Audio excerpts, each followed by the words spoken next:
जुलूस की शक्ल में आएंगे, वहाँ इकट्ठा होंगे। तो बस यही दरख्वास्त है आप लोगों से कि वहाँ ज़्यादा से ज़्यादा तादाद में पहुँचें, क्योंकि इनकी नीयत सही नहीं है इंतजामिया की। जो सुनने में आ रहा है, अभी कहा नहीं जा सकता है कि ईसी की मीटिंग जो है वो शायद ही आगे बढ़ा रहे हैं, और ये हर दफ़ा ऐसे ही करते हैं, कोई ना कोई बहाना लेके डेट आगे बढ़ा देते हैं।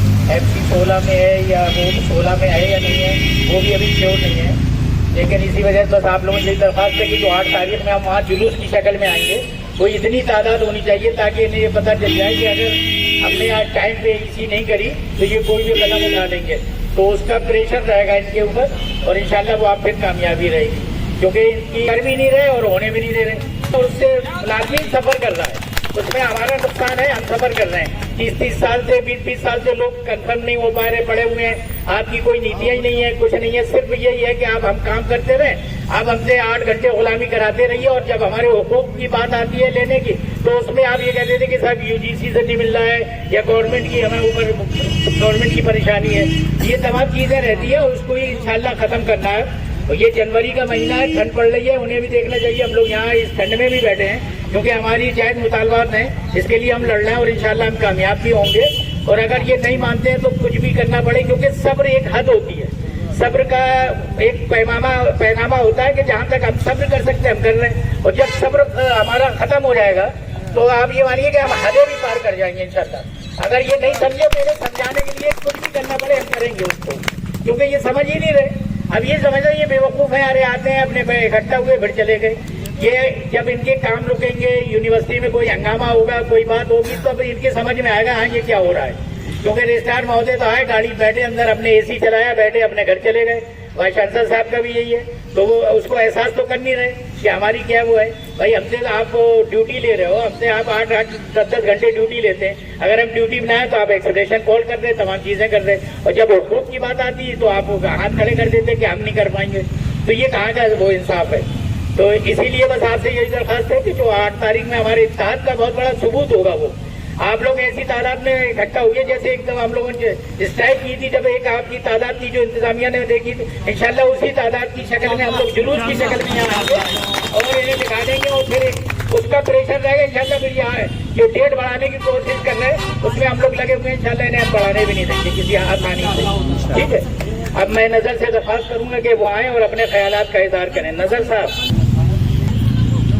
आज के क्या रोजाना के इस धरने के कन्वेनर और अपनी क़यादत में पूरी तरह अंजाम दे रहे बखूबी हमारे बड़े भाई सैयद ज़की अहमद साहब, यहाँ मौजूद तमाम हमारे मौजूद एम्प्लॉइज और हमारी ये जो लेडीज़, जो खास तौर से फैमिना भाभी और ये जो सामने बैठी हुई हैं, क्योंकि इस आंदोलन को, इस धरने को बखूबी चलाने में इनका भी बहुत बड़ा ताउन है। और मौजूद सामीन, अस्सलाम वालेकुम। आज धरने का 70वां दिन है और इतनी सर्दी के बावजूद, और चूंकि फ्राइडे आधा दिन होता है, इसके बावजूद पूरे दिन मैंने ये देखा, ये हमारे जो दोनों भाई यहाँ बैठे हुए हैं, इनकी पॉपुलैरिटी का अंदाजा होता है इनकी वजह से। और धरने पर पूरे दिन यहाँ इसी तरह भीड़ रही जैसे आप मौजूद हैं, और बहुत रौनक रही। और अल्लाह का शुक्र है, ये बहुत बड़ी बात है कि 70 दिन होने के बावजूद धरना अपनी इसी रिदम में है और दिन ब दिन बढ़ता जा रहा है। बहरहाल वैसे तो जो हमारे शाम के धरने के जो हीरो होते हैं, जो फैसल गांधी साहब होते हैं, जो आज गालिबन तशरीफ नहीं रखते, बहरहाल तो मुझे ही बात करनी होगी आपसे, तो मैं एक शेर के साथ आपको बात सुनाऊं।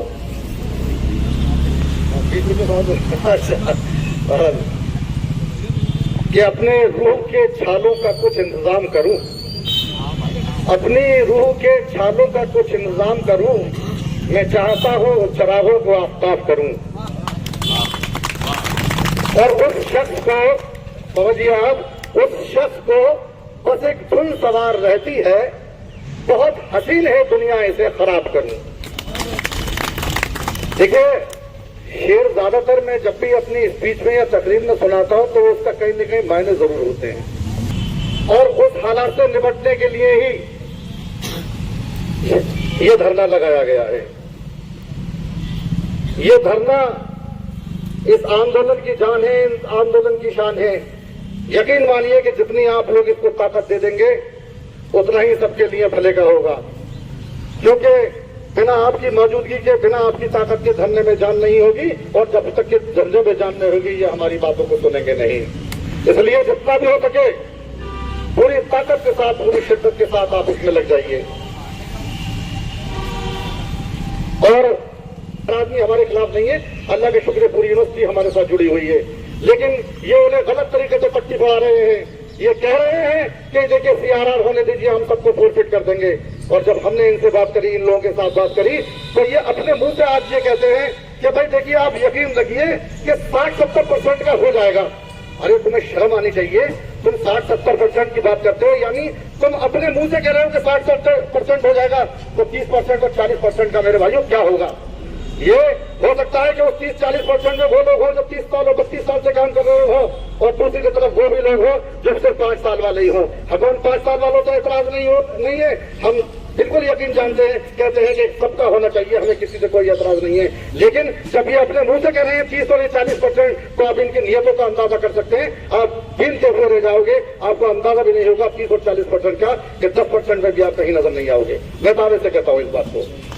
दूसरी तरफ व्हाट्सएप यूनिवर्सिटी में एक बार एक डिबेट चली, मैंने भी उसमें कहा, हमने ये कहा, टेलीविजन मेरे भाई अगर मेरी बात को सुन रहे हो तो गौर से सुने, और टेम्परेरी एडॉल भी, मैंने उनसे ये कहा कि हम पहले दिन से ही इस यूनिवर्सिटी के अंदर परमानेंट थे।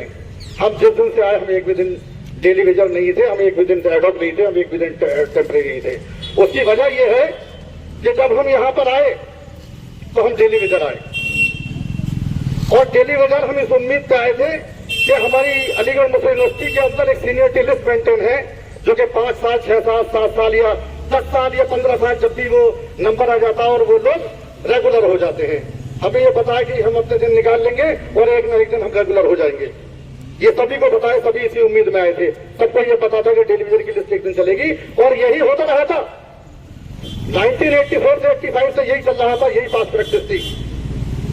दूसरी तरफ फिर हमें ये उम्मीद थी कि जब वो रेगुलर हो जाते हैं तो उसके बाद जो हमारा MTS स्टाफ है वो तो 1 साल में या ज्यादा से ज्यादा 2 साल में उसे कंफर्म कर दिया जाता है, और जो हमारा LDC और ग्रुप C जिसमें लेब असिस्टेंट वगैरह है वो 5 साल की स्क्रीनिंग के बाद उनको भी कंफर्म कर दिया जाता है। तो मैं कौन सा गलत कह रहा हूं कि कोई भी एम्प्लॉय यहाँ काम करने वाला वो परमानेंट कैपेसिटी में आया, चाहे परमानेंट हो या न हो। इस बात को जहन नशीन कर लीजिए कि कोई भी यहाँ पे टेम्परेरी नहीं आया, कोई भी एडॉक नहीं आया, सब परमानेंट कैपेसिटी में आए हैं। मेरी अगर बात से आप इत्तेफाक कर रहे हो तो आप इसे बताइए कि मैं गलत कह रहा हूँ या ठीक कह रहा हूँ।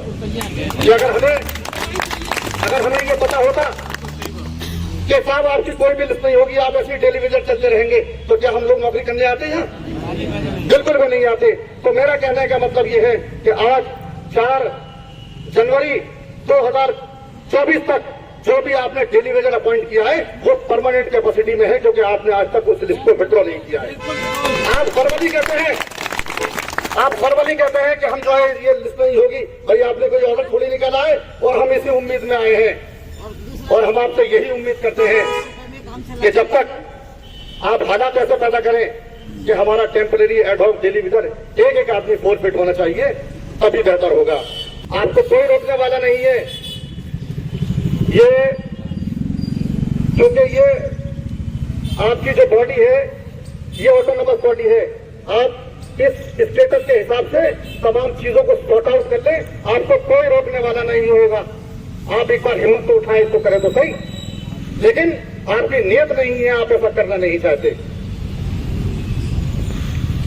बहुत सारी बातें होती हैं, मैं ज्यादातर बातों को हवाई अंदाज में नहीं करता, वरना मैं चाहूं तो बहुत सारे किस्से आपको 3-4 किस्से सरफरीद अहमद साहब को सुनाऊं, 2-3 कहानियां सुनाऊं और टाइम लंबा खिंच जाएगा।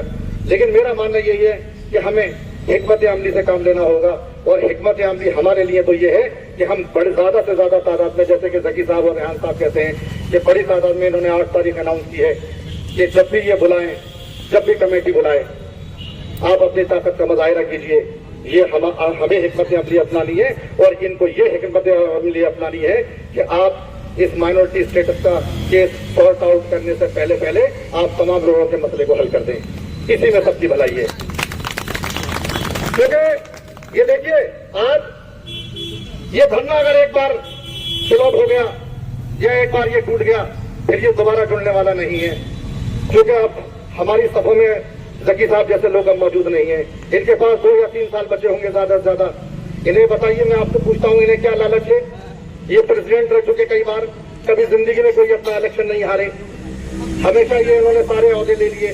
इनके पास इनका एक भाई भी है, एक भाई है, वो भी मैं देखता हूँ कि प्राइवेट एम्प्लॉई है। इन्होंने कभी कोई सौदेबाजी समझौता नहीं किया। अगर इन्होंने सौदेबाजी और समझौता किया है तो हमारे और आपके वजूद के लिए किया है, जो ये यहाँ पे खड़े हुए हैं। आज सुबह आ जाते हैं धरने पर, सबसे पहले आते हैं ये और रेहान साहब, ये उनके। बाकी सारे लोगों का देखिए, कभी इस बात को बुरा न लें आपकी, ये चंद लोगों को मेरा वक्तन वो ये कहा जाता है कि तलातुम में मेरे नाम की अगर पहचान हो जाए, तुम्हारा क्या बिगड़ता है मेरी पहचान हो जाए।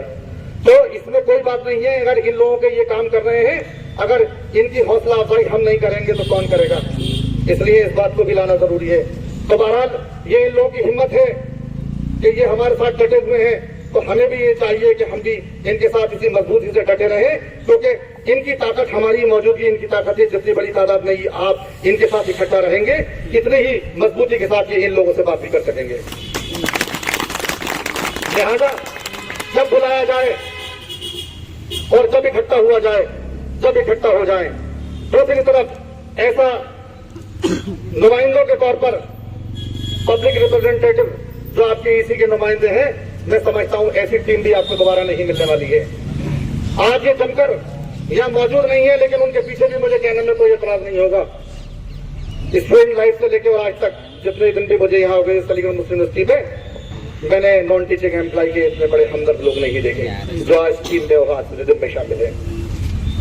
जब हमारे पास, मैं ये पूछता हूं कि मैटर क्या है, समझ में नहीं आता कि भाई इसी हमारे साथ, ये सीनियर नेता हमारे साथ, पब्लिक हमारे साथ, हेड ऑफ द डिपार्टमेंट सारे हमारे साथ, आखिर हमारा मसले का हल क्यों नहीं हो पा रहा है? हम आज की डेट में गाजा और फिलिस्तीन बन के रह गए हैं। ये सब हमारे साथ हैं, उसके बावजूद भी हमारा कोई पुरसाने हाल नहीं है। आखिर ऐसी कौन सी वजह है, क्या वजूहात है? अब मैं एक चीज और कहूंगा अपने नेताओं से जो यहाँ पे खड़े हुए हैं इस वक्त मेरे साथ साइड पर, हमारे जकी भाई और रहन भाई। देखिए ऐसा है कि आपके जो आप बात करें इन लोगों से, आप एक बात इनसे ये रखें कि आप जो भी इसी होने जा रही है 18 तारीख में, या जो भी जब भी होने जा रही है 18 या 18 के बाद, क्या आप इसी में हमारे साथ हैं? आप हमारे नाम का प्रस्ताव लाइए। ये आप सभी जानते हैं कि रजिस्ट्रार ईसी का मेंबर नहीं होता है, सेक्रेटरी है वो ईसी के, वो नोटेट करने के लिए है, नोटिंग ड्राफ्टिंग के लिए। आप टेम्परेरी एडहॉक और टेलीविजन के नाम का आप प्रस्ताव लाइए और उस प्रस्ताव में या तो इस प्रस्ताव को खारिज कीजिए या उस प्रस्ताव को पास कीजिए। अगर पास हो जाता है तो वो सेकेंडरी स्टाफ है। अब ये बार बार लटकाने से काम नहीं बनेगा। आप ये 2 टूट कह दें आप। तो ये कहता है कि तो हम ये बात करना चाहते हैं, रजिस्ट्रार साहब चलने नहीं देने जाते। भाई रजिस्ट्रार साहब का मतलब क्या? आप इसी में प्रस्ताव रखिए, या तो प्रस्ताव वो पास होगा या प्रस्ताव गिर जाएगा। जब गिर जाएगा तो उसकी तरह हम सामना करेंगे, और अगर पास हो गया तो फिर हमारे काम हो ही गए। तो आपके ये कहिए इनसे कि आपके इसके जो भी हो, आपके ये डेट खाली नहीं जानी चाहिए किसी भी हालत में। और दूसरा ये है कि मैंने परसों भी कहा था, 3 दिन पहले एक बात पे, आपके आंदोलन को कुछ लोग मजहब की आड़ में नई नई बातें करके कमजोर करना चाहते हैं। वो आपके आंदोलन को जो लोग कमजोर करना चाहते हैं, नई नई दलीलें देना चाहते हैं, वो आज 70वां दिन है, पहले दिन से लेकर 70वें दिन तक कभी आपके साथ नहीं थे। आप दिल्ली जाते या नहीं जाते, पहले दिन से वो आपका विरोध कर रहे हैं, और वो आज भी विरोध कर रहे होते। ये तो उन्हें बहाना मिल गया है। और फिर दूसरा ये है कि हमारे पास तारीख इस्लाम है, हमेशा मसलब से काम लिया गया है। पहली जो हिजरत हुई थी वो हबशा के लिए हुई थी। बड़े बड़े साहबी रसूल हबशा गए थे, और इसलिए गए थे कि वहां का बादशाह नजासी, जो कि गैर मुस्लिम होने के बावजूद वो रहम दिल था, आपकी बातों को सुन सकता था। और अगर उसी हिम्मत अमली को, उसी की आड़ में अगर इन्होंने भी इस कदम को नेक नियति से अगर इसे उठाया है, तो इसमें कोई गलत बात नहीं है। अगर इस बात को आप सही मानते हैं कि यह बात ठीक है, तो इस बात की तारीफ कीजिए, आप ताली बजा करके। हाँ, क्या आप इसके साथ हैं? तो लिहाजा आप इस बात को बिल्कुल बेखबर हो जाएं। हमें इनकी नीयत पे, इनकी कथनी पे, इनकी करनी पे जरा भी शक नहीं है। इन्होंने जो भी काम किया है इस पीड़ित वर्ग के लिए, पीड़ित एम्प्लॉइज के लिए किया है। इनका अपना कोई शौक नहीं था कि अपनी जेब से पैसा खर्च करके, अपना टाइम खर्च करके ऐसी सर्दी में यहाँ दिल्ली तक जाते। तो वो आपके कभी भी दोस्त नहीं थे, न वो वहां के दोस्त थे, न वो यहाँ के दोस्त थे। उनका मतलब ये है कि किस तरह से ये खलफशार रहे, और अगर कल को ये फेल हो जाए तो ये ताली मारकर हंस रहे हो और ये कहे कि बड़ा धरना चला रहे तो क्या तुम्हारा क्या हुआ।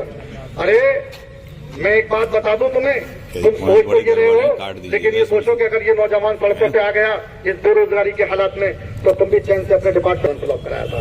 तो वक्त रहते ये मेरी बात देखे कि वो लोग भी समझ जाए, क्योंकि जब इंसान की रोजी रोटी पे आता है तो वो सारी चीजें भूल जाता है। इसलिए अभी भी टाइम बचा हुआ है। अगर हमारे साथ आओगे तो आप एक जीत के हकदार होगे, आप गाजियों के साथ होगे, गाजी कहलाओगे, और अगर इसमें नाकाम हो गए तो आप शहीद कहलाओगे। कहीं भी हार नहीं होगी। यही सोच के हम इस आंदोलन में शामिल हैं, क्योंकि ये एक ऐसी लड़ाई है कि अगर इसमें जीत गए तो गाजी कहलाएंगे और हार गए तो शहीद होंगे। और हारने का तो सवाल ही नहीं उठता, क्योंकि अगर हम इंशाअल्लाह ताला, क्योंकि अगर हम यहाँ से अगर चले भी गए तो नई आने वाली नस्लों को एक पैगाम छोड़ के जाएंगे कि हमने 70 दिन, 100 दिन या 150 दिन एक आंदोलन चलाया था, पूरी गर्मी से लेकर तपती और एक खतरनाक सर्दी तक। इसी तरह से हम उन्हें मैसेज देते जाएंगे, ताकि वो आने वाले टाइम में अगर उनको जरूरत पड़ जाए तो वो भी किसी आंदोलन करने से पीछे न हटे। और इंशाअल्लाह हमें अल्लाह की जात पे पक्का भरोसा है कि इंशाअल्लाह ताला अगर आपकी मौजूदगी रही, हार की शर्त यही है कि वो ये तय करेंगे कि अगर इनकी तादाद दिनों दिन बढ़ती रही और इसी तरह रही तब तो नहीं हारेंगे, और अगर कहीं ढीले पड़ गए तो फिर जीत में नहीं हारेंगे। इसलिए कि आपकी तादाद ही इस आंदोलन को जिता सकती है और इस आंदोलन को परवान चढ़ा सकती है। बहरहाल बिल्कुल परेशान होने की, बिल्कुल घबराने की जरूरत नहीं है कि देखकर सिर पर टाइम हो रहा है क्या, कि देखकर रंग चमन होना परेशान माली, देखकर रंग चमन होना परेशान माली, कौकबे हुंचे से शाखें चमकने वाली, और रंग गर्दों का जरा देख तो ना भी है, ये निकलते हुए सूरज की उफत भी है। बहुत शुक्रिया, आपका मेजबान नजर है।